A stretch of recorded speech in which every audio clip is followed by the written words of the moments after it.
আমাদের একজন জিজ্ঞেস করেছো টেস্ট টিউব বেবি কি। টেস্ট টিউব বেবি হচ্ছে এমন একটি সিস্টেম, এটি হচ্ছে শুক্রাণু এবং ডিম্বাণু মানবদেহের বাইরে মিলন ঘটায়। এটাকে মিলন ঘটিয়ে জরায়ুতে স্থাপন করার মাধ্যমে যে সন্তান উৎপাদন করা হয়, এই প্রক্রিয়াকে টেস্ট টিউব বেবি বলা হয়। যদি স্বাভাবিক প্রক্রিয়ায় গর্ভধারণ না হয়, তাহলে সেক্ষেত্রে আমাদের দেশের অনেক মানুষেরা এই কৃত্রিম প্রক্রিয়াটি অনুসরণ করে। এই যে মানবদেহের বাইরে শুক্রাণু এবং ডিম্বাণুর মিলন ঘটানো হচ্ছে, এই মিলন ঘটানোর প্রক্রিয়াটাকে বলা হচ্ছে ইন ভিট্রো ফার্টিলাইজেশন।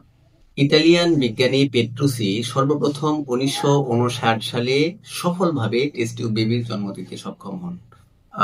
তিনি যে টেস্ট টিউব বেবিটির জন্ম দিয়েছিলেন, এই বেবিটি 29 দিন বেঁচে ছিল।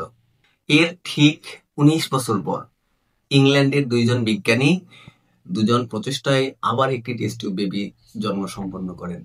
বিজ্ঞানীদ্বয় হলেন ডক্টর পেট্রিক স্টেপটো এবং রবার্ট এডওয়ার্ড। এই দুইজন যে কৃত্রিম বেবির জন্ম দিয়েছিলেন তার নাম হলো লুইস জয় ব্রাউন।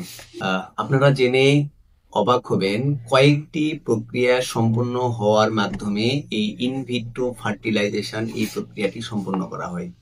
ডক্টরগণ কি করেন, সক্ষম দম্পতি থেকে শুক্রাণু এবং ডিম্বাণু সংগ্রহ করার পর এটাকে কালচার মিডিয়ামে মিলন ঘটান। অতঃপর তারা কি করেন, পালন মাধ্যমে তারা শুক্রাণু এবং ডিম্বাণুর মিলন ঘটান। অতঃপর এটা থেকে ভ্রূণ উৎপাদন করেন। এরপর কি করা হয়, উৎপাদিত এই ভ্রূণকে মাতৃ জরায়ুতে স্থাপন করা হয়।